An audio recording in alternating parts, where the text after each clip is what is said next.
बेटा जाओ हल्दी मिर्च के डिब्बे लेके आओ अंदर से। बैगन।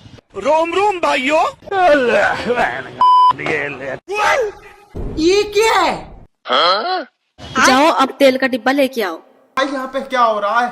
भाई यहाँ पे क्या हो रहा है? भाई ये कहाँ फंस गया भाई मैं? भाई ये क्या हो रहा है भाई?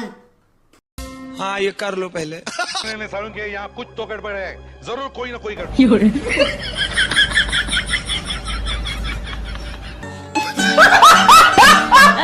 ये क्या हो गया? माँ खराब हो जाएगा, मैं माँ अम्मा बहन पे आ जाऊंगा मैं इनकी। Control control.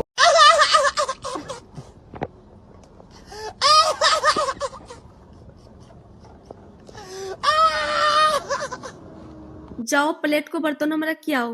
ये भगवान क्या जुल्म है। शाबाश।